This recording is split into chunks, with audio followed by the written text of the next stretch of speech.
to another video. If anyone has been a subscriber to the channel for a while, you will recognize this car. It is my lifted Mark 1 Mazda MX-5. I've had this car for about almost a year now. Actually, I got it started summer last year. The reason I picked up this car was basically I wanted a Mark 1 MX-5. It's so hard to get insured on them here as a young driver, and I'm already insured on my Mark 2, which has cost me about $1,500 a year.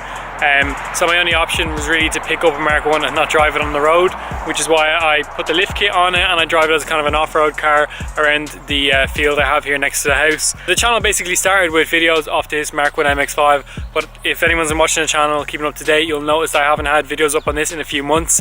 That's basically because I started work on the Mark 2, my daily driver. I put the body pieces on it, sprayed it, new wheels, just so much to been done to that, and that's where all my kind of spare time was going. One of the main things that was wrong with the car is the clearance up front off the wheels. You can see here now, even turning left, you can see that I rub like crazy on here on the arches or on the inside of the kind of firewall. I've beat that back as far as I can, and it's actually starting to rust now on the inside as I haven't resprayed it. That was one of the main reasons why I stopped working on the car. I didn't know what to do, so I'm still kind of on the fence what to do, either whether to go with spacers and kind of whether I can bring it out far enough that it will stop rubbing, or I just kind of beat the firewall in or cut it and weld in a new piece. So I'm still unsure about that. I'm thinking about spacers, but I'd imagine I would need some pretty big spacers to bring the wheel out far enough to not hit there. So I think the only other option would be to cut down and weld in a new piece. So I'm gonna have to think soon what I'm gonna do about that, because I want to start working on this car again.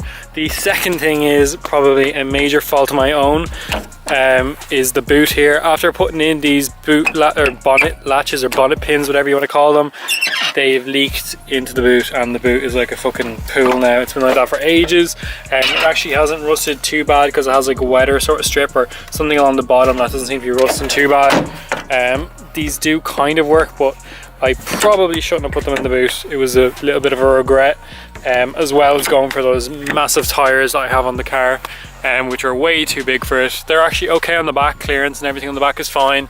You can see it there, the wheels don't jut forward and back enough to be able to hit any of that. It's basically just up the front when I'm turning left or right. So they're probably the two major things that need to be fixed with the car. It can't really actually be properly driven at speed or anything around the field here, and I haven't driven it in months now at this stage. The other things that the car needs as well, it needs a full service. It hasn't been serviced since I've had it, and you can see the brakes as well are non-existent. They hardly work. That's the rear ones there, they're in absolute bits, and the front ones as well. Like, they can't hardly stop the car when you're out. Those discs are so thin. Even when I'm bringing it up and down the road and into the field, like, it hardly stops, and handbrake doesn't lock up whatsoever. I'm going to be starting work on the MX-5 soon now. That's what the kind of rest of the videos for the next few weeks are going to be. Plans for it are, there's a fair few plans for it. It's basically get it working, so sort out the wheel angle at the front so I can actually turn it, and then after that I'll be sorting out the boot, whether it's get rid of the bonnet latches or try to waterproof them or something along those lines. Then after that I'll probably do something with the exhaust, sort of straight pipe it, just something, practice welding. I won't be using stainless steel or anything like that, just whatever pipe work I have at the back from the old Mark II exhaust. I have two old exhausts there as well, so I'll make up something. Then after that I'm not sure whether to do about paint, whether it's plasti dip it. That's what I was going to do, but I'm kind of sick of plasti dip at this stage, so I was thinking of trying to restore the paint. I've heard good things about paint, red paint being able to be restored, like polishing and waxing and stuff, but there is a kind of like two coats of paint on this. I think someone tried to respray it themselves.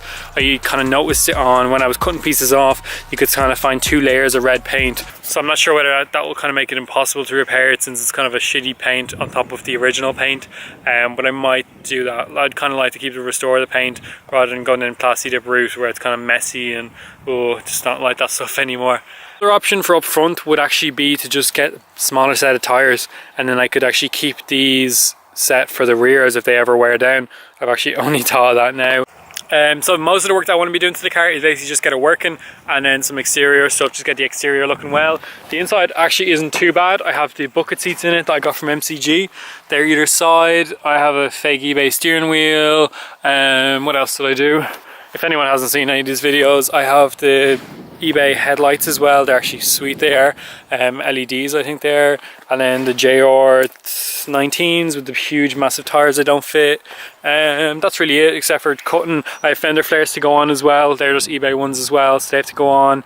I think that's basically it then. Just kind of exhaust, obviously weld the diff as well. It's an open diff on this. At the moment I don't really notice it in here, but when it was wet during the winter and I brought it out once or twice, it was like almost getting stuck just because it's an open diff. If one wheel hits the mud or water, it'll just get stuck and won't be able to move. So I'll be welding a diff on this as well, so that should be fun. But yeah, that's what I'm going to be doing with the car, is basically sort out that steering, all that, and then I'll start driving it. And I'm hopefully bringing it to some off-roading places. A few people have asked me to go places with them as well, to some sort of off-road tracks and stuff, so hopefully I'll do something like that and make some good videos.